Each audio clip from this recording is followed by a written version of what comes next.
শোনো, মনোযোগ দাও। আজ যা শুনবে তা কেবল কথা নয়, তোমার জীবনের আগামী দিনের পথ নির্দেশিকা। যদি তুমি সফল হতে চাও, যদি তুমি ধনী হতে চাও, যদি তুমি তোমার বড় বড় স্বপ্নগুলো পূরণ করতে চাও, তবে আজকের এই কথাগুলো তোমার জীবনের শেষ সুযোগ হতে পারে। এই ভিডিওটি তোমার ঘুম ভাঙাবে, তোমার ভেতরের ঘুমন্ত ইচ্ছাকে জাগিয়ে তুলবে। কিন্তু তার আগে তোমায় চিনতে হবে তোমার ভেতরের সেই 5টি বিষাক্ত অভ্যাসকে, যারা তোমার অজান্তেই তোমার জীবনের প্রতিটি কোণায় বিষ ছড়িয়ে দিচ্ছে। আচ্ছা, নিজেকে মিথ্যা বলা কি বন্ধ করেছ? নিজেকে প্রশ্ন করো, আজ সকালে যখন অ্যালার্ম বাজলো তুমি কি সেটাকে চুপ করিয়ে দাওনি? তোমার ভেতরে কি সেই আলস্যের কণ্ঠস্বর ছিল না যে বলেছিল, আর 5টা মিনিট, শুধু 5টা মিনিট? সেই 5 মিনিটই কিন্তু তোমার স্বপ্ন আর বাস্তবের মাঝে সবচেয়ে বড় দেয়াল। দিনের শেষে যখন তুমি দেখো যে তোমার মূল্যবান সময়টা শুধু হাতের মুঠো থেকে বালিকণার মতো গলে গেল, তখন কি তোমার ভেতরে একটুও অনুশোচনা হয় না? যদি হয়, যদি তোমার মনে সামান্যতমও কষ্ট হয় যে তুমি তোমার জীবন নিয়ে প্রতারণা করছো, তবে চোখ বন্ধ করে মনোযোগ দিয়ে শুনতে থাকো। কারণ এই ভিডিওটি তোমাকে তোমার ভেতরের 5 জন সবচেয়ে বড় বিশ্বাসঘাতকের সাথে পরিচয় করিয়ে দেবে। এরাই তোমার পরাজয়ের কারণ, এরাই তোমার স্বপ্নগুলোর হত্যাকারী। এরা কারা? এরা তোমারই ভেতরে লুকিয়ে থাকা সেই বাজে অভ্যাসগুলো, যেগুলোকে আজই জীবন থেকে উপড়ে ফেলতে হবে, এখনই। প্রতিটা পয়েন্ট মন দিয়ে শুনবে, কারণ প্রতিটা ধাক্কা তোমাকে বাস্তবতার মুখোমুখি দাঁড় করিয়ে দেবে। প্রথমেই যে শত্রুকে পরাজিত করতে হবে সেটা হলো অলসতা। অলসতা তোমার সবথেকে বড় শত্রু, কারণ এটা তোমাকে তোমার যোগ্যতা প্রমাণ করার সুযোগ দেয় না। যখন গোটা পৃথিবী দৌড়াচ্ছে, যখন প্রতিযোগিতা চলছে, তখন তুমি পড়ে আছো ঘুম আর আলস্যের চাদরে। এটা কি কেবলই শারীরিক ক্লান্তি? না, এটা তোমার মস্তিষ্কের সেই রোগ যা তোমাকে অজুহাত দিতে শেখায়। অলসতা শুধুমাত্র তোমার কাজকে নষ্ট করে না, এটা তোমার ভেতরের উদ্যম, তোমার ভেতরের আগুন সব নিভিয়ে দেয়। তুমি ছোট ছোট কাজগুলোকেও এড়িয়ে চলো, আর এই এড়িয়ে যাওয়াটাই একসময় অভ্যেসে পরিণত হয়। মনে রেখো, আরামের কমফর্ট জোন থেকে বেরিয়ে আসাটাই প্রথম সফলতা। কারণ সফল ব্যক্তিরা জানে অলসতাকে দূর করাটা কতটা বেশি প্রয়োজনীয়। তোমাকে নিজেকেই চাপ দিতে হবে, নিজেকেই ধাক্কা দিতে হবে। আর কতদিন এভাবে নিজেকে ঠকাবে? ওঠো, লড়ে যাও। দ্বিতীয়ত, আরেক নীরব ঘাতক হলো সময় নষ্ট করা।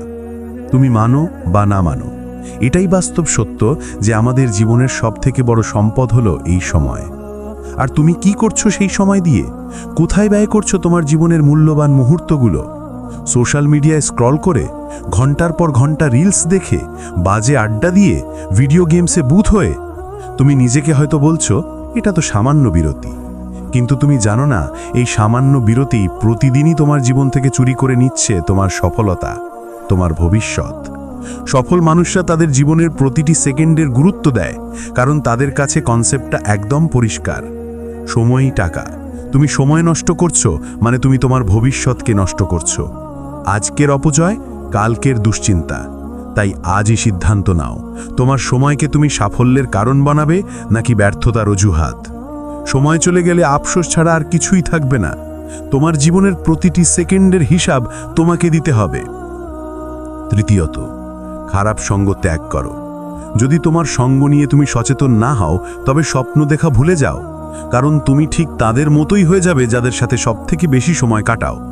যদি তোমার চারপাশের মানুষজন তোমাকে টেনে নিচে নামাতে চায়, তোমার স্বপ্নকে নিয়ে উপহাস করে, তারা কখনোই তোমার বন্ধু হতে পারে না। তোমার সঙ্গী তোমার চিন্তা, তোমার অভ্যাস এবং তোমার সিদ্ধান্তকে সরাসরি প্রভাবিত করে। নেতিবাচক মানুষেরা সবসময় বলবে তুমি পারবে না, তোমার দ্বারা হবে না। আর তাদের এই কথাগুলো একসময় তোমার মনের গভীরে গেঁথে যাবে। একসময় তুমি নিজেই নিজের ওপর থেকে বিশ্বাস হারিয়ে ফেলবে। ভাবো একবার, ভুল সঙ্গ তোমার সময় নয়, তোমার ভেতরের আত্মবিশ্বাস ও মনোবলকেও নষ্ট করে। তোমার আশেপাশে এমন মানুষ থাকা প্রয়োজন যারা তোমার লক্ষ্যকে সমর্থন করবে, যারা তোমাকে অনুপ্রাণিত করবে। বেরিয়ে আসো সেই অন্ধকার গর্ত থেকে, বেরিয়ে আসো, কারণ সঠিক সঙ্গ তোমার জীবনকে সম্পূর্ণরূপে বদলে দিতে পারে। এই সিদ্ধান্ত নেওয়ার সময় এখনই। চতুর্থ বাজে অভ্যাসটি হলো অতিরিক্ত খরচ করা ও শো অফ। তোমার সামর্থ্য নেই, তোমার প্রয়োজন নেই, তবুও অন্যদের দেখাদেখি তুমি অতিরিক্ত খরচ করে যাচ্ছ। এই প্রতিযোগিতাই তোমার ধনী হওয়ার পথে সবথেকে বড় বাধা। তুমি মনে করো টাকা ইনকাম করাই কঠিন, কিন্তু তার থেকেও কঠিন হলো টাকা ম্যানেজ করা, সংরক্ষণ করা এবং সঠিক জায়গায় বিনিয়োগ করা। তুমি কি জানো ধনী হওয়ার সহজ সূত্র হচ্ছে উপার্জন করো, সঞ্চয় করো এবং সঠিক জায়গায় বিনিয়োগ করো। আর তুমি কি করছো? ফালতু প্রদর্শনীতে তোমার কষ্টার্জিত অর্থ ব্যয় করছো। এই তোমার কম বয়সটাই কিছু সঞ্চয় করার, নিজের ভবিষ্যৎ গড়ার। এখন খরচ নয়, এখন বিনিয়োগের সময়। অপচয় করাটা বন্ধ করো, নয়তো একদিন দেখবে তোমার হাতে কিছুই নেই, তোমার পকেট ফাঁকা। তখন তুমি নিজেকে ছাড়া আর কাউকে দোষ দিতে পারবে না। এবং পঞ্চমত, ঝুঁকি নিতে ভয় পাওয়া। তোমার মাথায় সব সময় এই চিন্তা আসে, যদি হেরে যাই, যদি ব্যর্থ হই, লোকে কি বলবে? কিন্তু মনে রেখো, সফলতা কখনোই তাদের কাছে আসে না যারা ভয় পায়। তারা শুধু সুযোগের অপেক্ষায় বসে থাকে। তুমি যত সফল ব্যক্তিকে দেখবে, তারা প্রত্যেকেই জীবনে বড় বড় ঝুঁকি নিয়েছে, ভয়কে জয় করেছে। যদি তুমি ঝুঁকি নিতে না পারো, তবে তুমি কখনোই বড় কিছু অর্জন করতে পারবে না। তোমার এই নেতিবাচক চিন্তাগুলোই তোমার ভেতরের সম্ভাবনাগুলোকে শেষ করে দিচ্ছে। ভেবো না যে লোকে কি বলবে, কারণ তুমি সফল হলে তারাই হাততালি দেবে, আর ব্যর্থ হলে তারাই সমালোচনা করবে। তাদের কথা ছেড়ে দাও, নিজের লক্ষ্যের দিকে ফোকাস করো। আজ থেকে এই 5টা অভ্যাসকে তোমার জীবনের ডাস্টবিনে ফেলে দাও। এদের সাথে আর কোনো আপোষ নয়। নিজেকে প্রশ্ন করো, তুমি কি সত্যি তোমার স্বপ্ন পূরণের জন্য তৈরি? তুমি কি সেই পরিশ্রম করতে রাজি যা তোমাকে সফলতার চূড়ায় নিয়ে যাবে? এই 5টা অভ্যাসই তোমার পরাজয়ের মূল কারণ ছিল। তুমি যদি আজ থেকেই নিজেকে না বদলাও, তবে আগামীকাল পরিস্থিতি তোমাকে বদলে দিতে বাধ্য করবে। আর পরিস্থিতির চাপে বদলে যাওয়া জীবন আর নিজের ইচ্ছায় গড়া জীবন আকাশ পাতাল পার্থক্য। তুমি কোনটা চাও? বেছে নাও এখনই।